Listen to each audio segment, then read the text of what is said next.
LDC বা স্বল্পোন্নত দেশের তালিকা থেকে এখনই বের হওয়ার প্রস্তুতি নেই ব্যবসায়ীদের। সরকার এমন সিদ্ধান্তে অটল থাকলে তা হবে আত্মঘাতী। রপ্তানিকারকদের দাবি, আওয়ামী লীগ সরকারের ভুল তথ্যের উপর ভিত্তি করে 2026 সালে এলডিসি উত্তোলন হলে তা হবে দেশের জন্য আত্মঘাতী। তাই এটি পুনর্মূল্যায়ন করে সময় বাড়াতে হবে। তবে অর্থনীতিবিদরা বলছেন, এলডিসি উত্তোলন পেছাতে গিয়ে প্রস্তুতিতে শৈথল্য হলে এটিও হবে আরেকটি আত্মঘাতী সিদ্ধান্ত। রিয়াদ সুমনের প্রতিবেদনে দেখুন বিস্তারিত। গেল 50 বছরেরও বেশি সময় ধরে এলডিসি বা স্বল্পোন্নত দেশের তালিকায় বন্দী বাংলাদেশ। যদিও স্বাধীনতার 43 বছর পর 2018 সালে এলডিসি থেকে উত্তরণ প্রক্রিয়ায় প্রবেশ করে লাল সবুজের দেশ।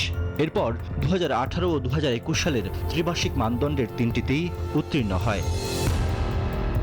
গত 8 বছরের নানা প্রক্রিয়া ও একাধিক মূল্যায়ন শেষে আগামী বছরের 24 নভেম্বর এলডিসি থেকে বের হবে বাংলাদেশ, এমন সিদ্ধান্ত জাতিসংঘের। এই সময়ে এসে উত্তরণের সময় পিছিয়ে দেওয়ার দাবি উঠেছে রপ্তানিকারকদের পক্ষ থেকে। কিন্তু কেন? ডলার ক্রাইসিস, ব্যবসা বাণিজ্যের নানা রকমের সংকট, রাশিয়া ইউক্রেন যুদ্ধ, এর আগে কোভিড, সবকিছু মিলেই তো আমাদের অর্থনীতির উপর একটা বিশাল ধাক্কা আসছে।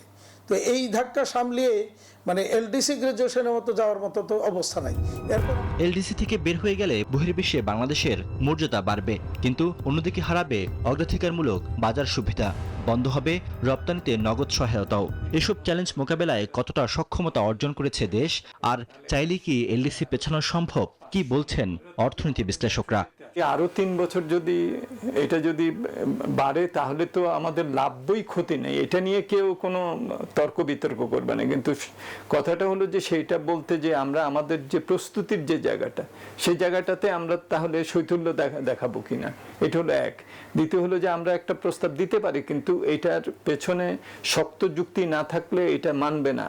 ব্যবসায়ীদের অভিযোগ, ভুল তথ্যের উপর ভিত্তি করে এলডিসি থেকে বের হওয়ার সিদ্ধান্ত নিয়েছিল বিগত সরকার। এর কারণ দেখিয়ে এলডিসি উত্তোলনের সময় পেছানোর আবেদন করা যায় বলে মনে করেন তারা। আগের সরকারের রং তথ্যের উপর ভিত্তি করে যে এলডিসি গ্রাজুয়েশনের যে প্যারামিটার ঠিক করা হয়েছে, সেটা সঠিক নয়, যে এটাতে ইতিমধ্যেই প্রমাণিত হয়েছে। সুতরাং তাইলে আমরা তো ওই কজের উপরেই তো আমরা টাইম চাইতে পারতাম বা পাইতে পারতাম। তবে বিগত সরকারের তথ্য উপাত্ত অতিরঞ্জিত হলেও বাস্তবিক অর্থে বেড়েছে মাথাপিছু আয়ের সীমারেখা। 3 মানদণ্ড সূচক সংস্কার করলেও এলডিসি মাপকাঠি উত্তোলন সম্ভব বলে মনে করেন এই অর্থনীতিবিদ। তথ্য উপাত্তের যে আমাদের ব্যত্যয় হয়েছে এবং সেগুলো নিয়ে অনেক সময় অতিরঞ্জিত করা হয়েছে, সেগুলোর সাপেক্ষেও আমরা এই গ্র্যাজুয়েশনের যে মাপকাঠি, সেই মাপকাঠিতে আমরা উতরে যাব বলে আমার ধারণা। 2026 সালে বাংলাদেশ, নেপাল ও লাওপিডিয়া, এই 3 দেশ এলডিসি থেকে বের হয়ে যাবে। এশিয়ার মধ্যে বাকি থাকবে আফগানিস্তান। তাই আফগানিস্তানের সাথে বাংলাদেশ এলডিসি তালিকায় থাকবে কিনা সে বিষয়টিও ভাবতে হবে বলে মনে করেন বিশ্লেষকরা। রিয়াদ সুমন, নিউজ 24, ঢাকা। বান্ডেল থাকলে প্রতি সেনমানিতে টাকা বাঁচবে। বিকাশ সেনমানি বান্ডেল কিনে জিতুন প্রতি লেনদেনে।